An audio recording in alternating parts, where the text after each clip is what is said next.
Sa isang malayong kagubatan ay naninirahan ang mag-inang si Shaira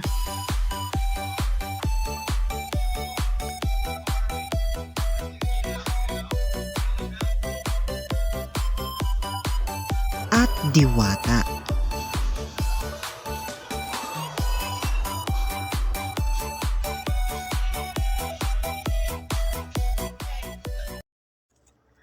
Sa umaga, si Shaira ay maagang gumigising upang maghanda ng kinilang makakain.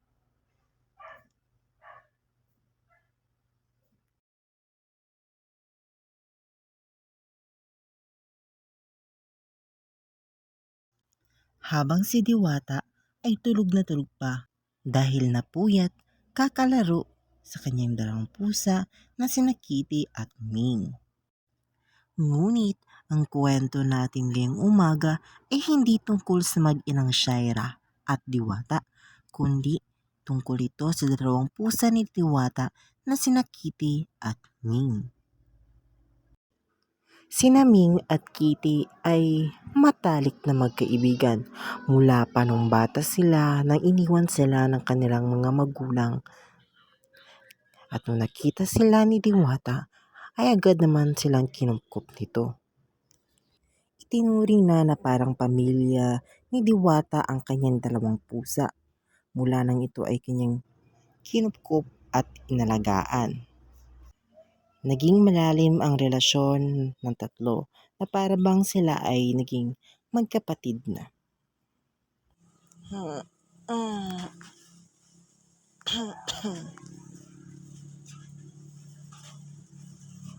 Good morning, Ma.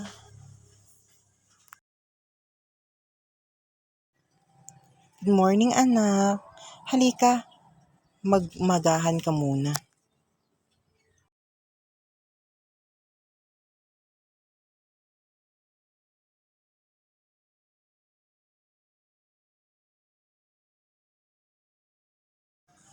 Ma, nakita mo ba sila Kitty at Ming?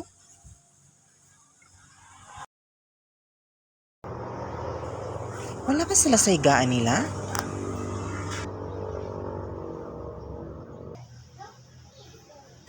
Ay, oo nga pala. Baka nandun lang yun natutulog. Sige po, puntahan ko para sabay na kaming kumain.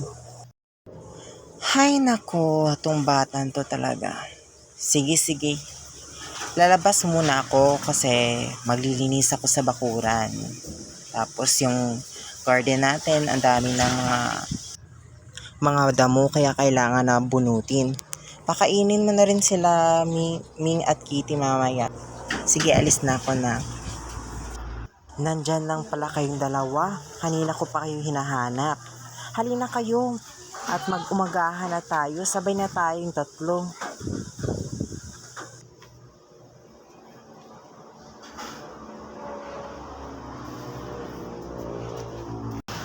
Diwata, naisa na namin magpaalam sa'yo.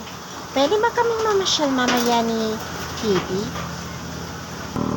Oo nga, Diwata. Gusto sana namin mamasyal ni Ning mamaya. Sana payagan mo kami. Doon lang kami sa ilog, malapit sa atin eh. Babalik din kami pagkatapos naming mamasyal. Oo naman, walang problema sa akin kung gusto nyong mamasyal.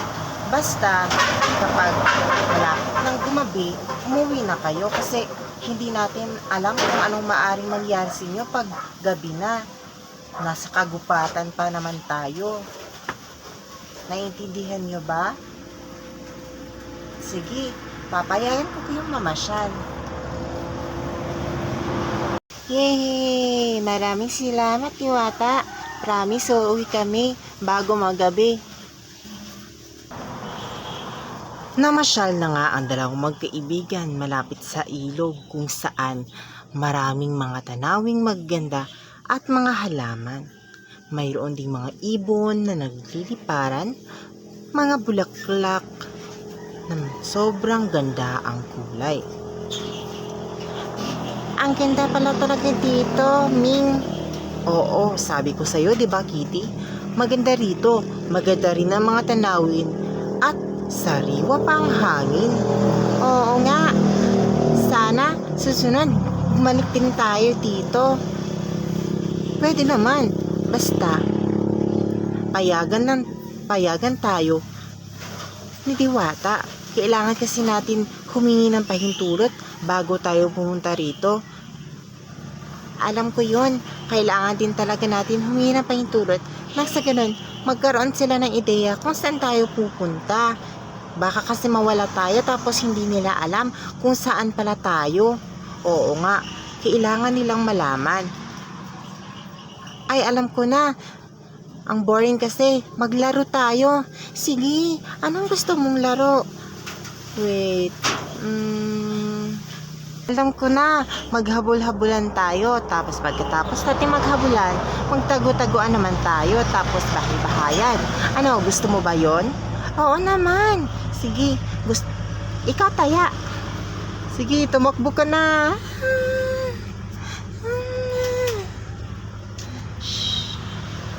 Ngayon naman, magtago-taguan tayo. Ikaw naman ang taya. Sige.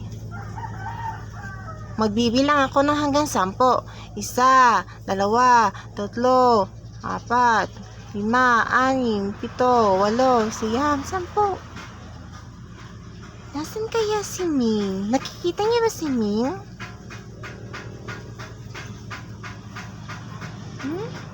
Wala naman dito.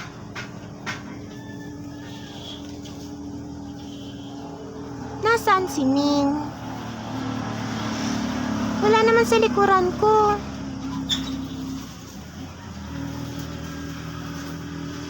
Huh? Wala eh. Nakikita niyo ba talaga si Ming? Ayan, nakita na natin si Ming. Kaya naman, ako naman natatago. Sige, magbibilang rin ako ng 10. 1, 2, 3, 4, 5, 6, 7, 8, 9, 10. Handa o hindi handa, nandito na ako. Nasaan kaya si Kitty nagtatago? Parang may nakita akong tenga. Parang kay Kitty yan ah. Nakikita niyo ba kung nasaan nagtatago si Kitty? Nasa likuran ko? Wala naman eh. Nasa gilid ko? Wala. Nasaan kaya si Kitty? Ayun, nahanap na natin si Kitty. Natapos na ang ating tago-taguan. Ngayon naman, gusto ko sana magbahay-bahayan tayo. Sige pa, gusto ko rin yun. Sige, maghanap muna tayo ng magagamit natin mga lalagyan ng pagkain at magagamit natin sa paggawa ng bahay. Sige, tayo na. Kakuha na tayo ng mga bagay na gagamitin natin sa ating bahay-bahayan. Oo nga, ngayon, ako na muna ang gagawa ng bahay natin. At ka naman, Kitty, ikaw ang magluluto na siyang kakainin natin sa ating bahay-bahayan. Sige, magsimula na tayo. Ano kayang dapat lutuin? Hindi kasi ako marunong masyado magluto. Ay, alam ko na. Maghahanap na lang ako ng maluluto malapit dito. Siguro naman may mga prutas dito at mga gulay na pwede nating lutuin. Sige, tulungan niyo akong maghanap. Tara!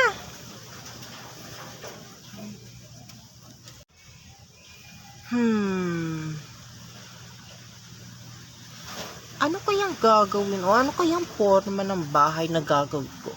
Sa tingin nyo ba, magugustuhan lang ni Kitty ang simpleng bahay? O mas magugustuhan niya kung yung hindi simple, ngunit yung arrogante kumbaga na bahay? Sa tingin nyo, ano kaya magugustuhan ni Kitty? Simple? Paano yun nasabing simple? Oo nga pala, gusto nga pala ni Kitty ng simpleng pamumuhay, katulad ng pamumuhay namin dito sa kagubatan. Sige, magsimula na tayong gumawa ng bahay-bahayan natin ngayon. Tara, samahan niyo ko.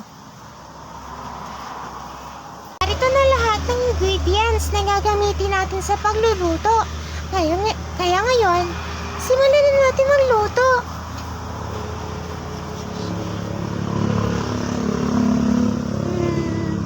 Kailangan ko to.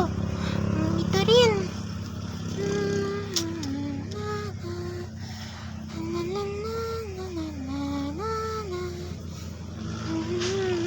Ang bango. Tsaka ko na magugustuhan to ni Ming. Sana nga magustuhan niya.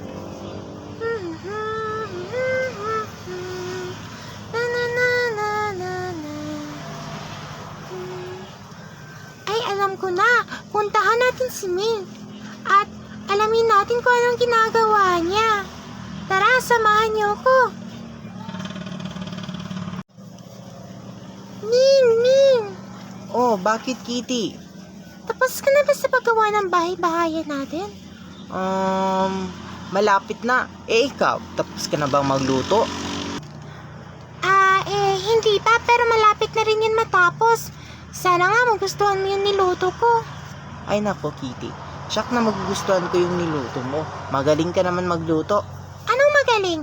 Hindi nga ba pinagluluto lang tayo ni Aling Shaira at ni Diwata para may makain tayo? Minsan lang ako nagluluto kapag yan naman na, yung tayong dalawa lang naiiwan sa bahay. Alam ko masarap ka magluto, kaya wag kang kabahan dyan. Sige na, tapusin mo na niluluto mo doon at tatapusin ko rin yung ginagawa ko. Sige, pumunta ka na doon pagkatapos mo dyan, ha? Sige, sige. Bye! Bye! Malapit na ako matapos. Sana magustuhan to ni Kitty pag nakita niya to. Tara, tapusin na natin.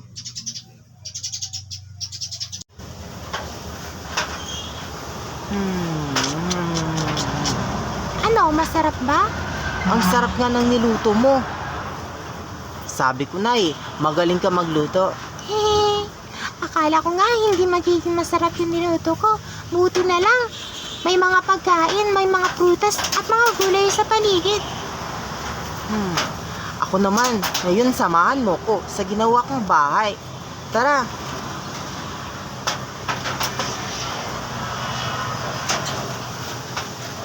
Dito banda. Wow! Ang ganda ng bahay! Ang simple pero ang ganda niya tingnan. Buti naman nagustuhan mo. Tara, pasok tayo. Gumagabi na, kaya napagpasyahan na ni Kitty at Ming na umuwi. Ming, umuwi na tayo. Mukhang paggabi na. Oo nga, nangako pa naman tayo kay Diwata na uuwi tayo pag malapit na gumabi. Tara na. Ay, teka lang. Bago tayo umuwi, pwede ba umihi muna ako? Naiihi kasi ako eh.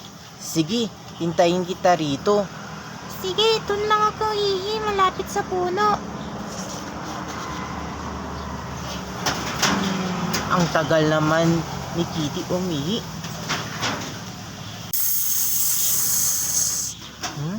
Ano yun?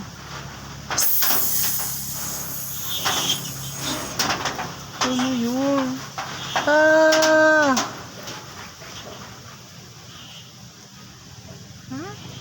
Ming? Ming! Nasaan ka, Ming? Ming! Ming! Bakit mo ako iniwan? Sabi mo, hihintayin mo ako. Ming! Iniwan nga ni Ming si Kitty naman isa. Habang naglalakad pa uwi ay tumutulo ang luha sa mata ni Kitty at natatakot kung anong mangyari sa kanya dahil siya ay nag-iisa lamang. Panay tingin niya sa likuran kung ano ang mga sumusunod sa kanya.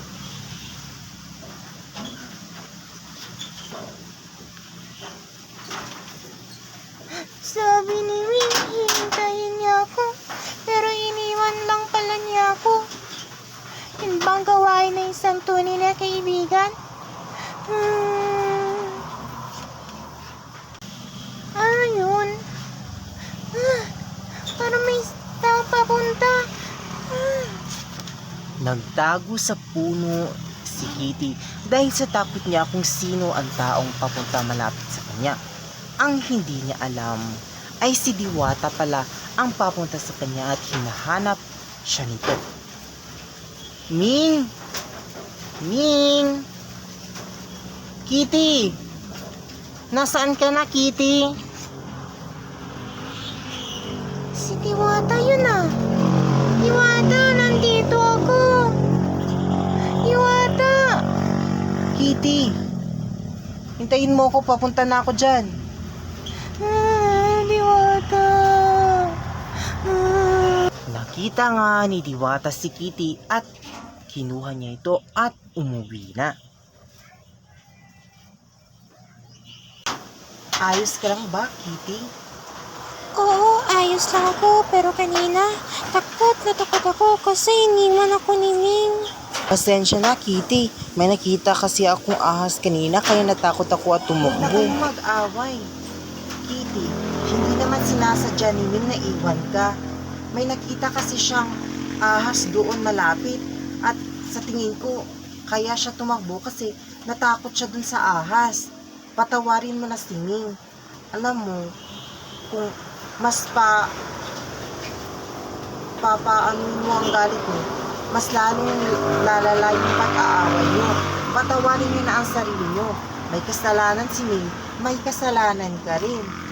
Sabi ko nga sa inyo, di ba, pag malapit ng gumabi, umuwi na kayo. Nagtagal pa kayo roon, kaya ayun, naiwan ka ni Ming kasi may nakita siyang ahas. Patawarin nyo na ang inyong mga sarili. Alam nyo namang mahal na mahal nyo ni isa, diba? At mahal ko rin kayo. Kaya wala akong pinapanigan. Pasensya na, Kitty, kung naiwan kita doon. May nakita talaga kasi akong ahas at tatakot ako. Baka tuklawin ako. Ayos na. Ayoko naman makipag-away. Sorry din kasi kung umuwi lang tayo sana ng mas maaga, edi sana walang nangyaring ganito. At nagkabati na nga ang dalawang magkaibigan. Simula nun ay natutunan nila na kung paano patawarin at isa't isa. At namuhay sila ng masaya kasama ang pamilya ni Diwata.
Marites!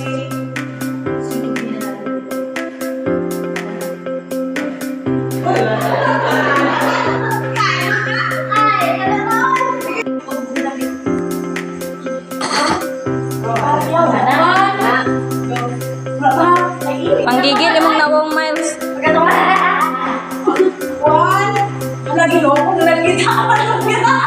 Anay.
pangalan mo? Anong kailangan mo?